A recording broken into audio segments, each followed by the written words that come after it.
Here on the internet found himself behind bars. We're talking about this person right here, Frank Venegas, on your screen, or you may see him on your phone, maybe even previous newscasts that he's appeared in right here on our Gulf Coast. He's a member of the Island Boys rap duo. Exactly. Why do I know about the Island Boys? It's catching the vibe, and they are horrible. They are horrible. Horrible. They got to perform at Live. They got booed, but somebody booked these two clown-ass motherfuckers for Live. Let's be honest, you didn't want to click this video. I didn't want to make this video, but we have to talk about it because what we are witnessing right now with the Island Boys isn't just a flop era. It isn't just cringe content. It is a systematic failure of our justice system, a rotting example of modern culture, and a real-time documentation of a slow-motion death. We are watching a collapse. Just 20 hours ago, the headlines hit again. Another arrest, another mugshot. This time, it's Kodiak Red, Frank Venegas. And if you look at the photo, really look at it, you don't see an influencer, you don't see a rapper, you see a ghost. 125 pounds, hollow eyes, diamond teeth that look more like debris in a disaster zone than jewelry. But here's the question nobody is asking. Why is he even on the street to begin with? Why, after gun charges, domestic issues, and relentless public chaos, are these guys still walking free? Today, we aren't just looking at the police report, though I have that, and it is shocking. We are going deep into the conspiracy of leniency. We are going to ask why the media, the law, and the industry refuse to hold these two accountable until it's too late. Is it money? Is it fame? Or is there something darker at play? Stay with me until the end, because the precedent this sets for the next generation isn't just dangerous, it's fatal. So a figure on the internet found himself behind bars. We're talking about this person right here,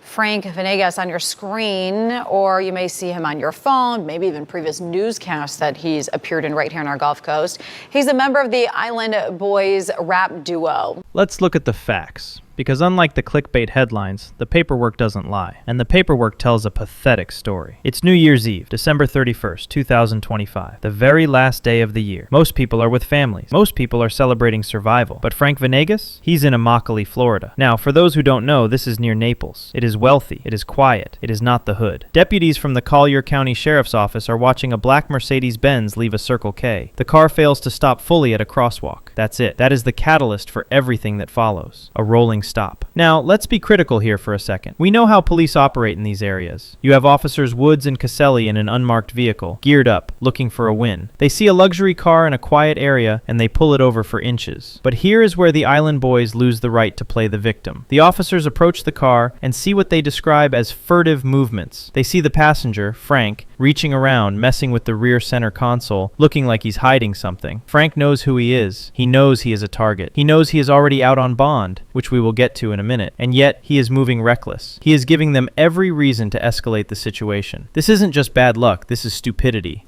The driver is identified as Olivia Dubois, Frank's girlfriend. She claims they were moving around looking for paperwork. It's the oldest excuse in the book. The officers don't buy it. They pull them out of the car. And what do they find right where Frank was reaching? A debit card with his name on it, coated in white powder. A gray bag on the floorboard. A cut straw on the passenger seat. They test it. And this is where the joke ends. This isn't weed. This isn't a party drug. It tests positive for fentanyl. We need to pause and understand the gravity of this. Fentanyl is wiping out entire zip codes in America right now. It is a chemical weapon disguised as a high. And here we have Frank Venegas, 125 pounds, soaking wet, allegedly riding around with a substance that kills people who simply touch it the wrong way. Inside the gray bag, they find prescription bottles with Olivia's name, more pills, more powder, and a pill breaker. And then begins the pathetic game of not it. Olivia denies it. Frank denies it. They sit there, bonded by addiction, bonded by toxicity, lying to the police while facing felony charges. Eventually, Olivia flips and says the bag belongs to Frank. Frank refuses to snitch on her. Both get arrested. This isn't ride or die. This is ride and die. This is two young people fueling each other's destruction while the internet watches and laughs. But I'm not laughing. I'm angry. I'm angry because we have seen this movie before and we know how it ends. Gang member is facing drug and gun charges this morning after a Collier County deputy pulled over a driver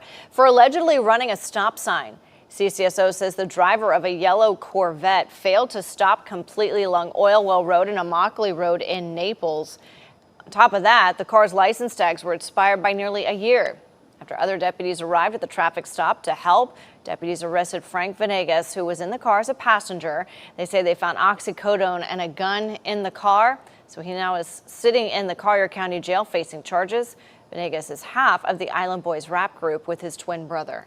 Now, this is the part of the video where we need to stop looking at the police report and start looking at the system. The report confirms that Frank was already out on bond. He has an open charge for possession or sale of an altered firearm. Let me repeat that, an altered firearm. If you or I, regular citizens working regular jobs, got caught with an altered firearm, we would be under the jail. We wouldn't be driving a Mercedes in Naples on New Year's Eve. We would be sitting in a cell waiting for a judge to tell us our life is over. So, why is he out? Why does law enforcement seem to treat these guys with kid gloves every single time? They get arrested for domestic battery, charges dropped. They get caught with guns, out on bond. They get caught with fentanyl, they'll probably be out on bail by the time this video is uploaded. We have to ask the uncomfortable questions. Is it the money? Do they have lawyers that are just that good? Or is there a darker conspiracy here? There is a theory that the justice system and the media apparatus attached to it does not want to stop the circus. The Island Boys are profitable. Their arrests generate clicks. Their mugshots generate ad revenue. Their chaos feeds the beast of social media news.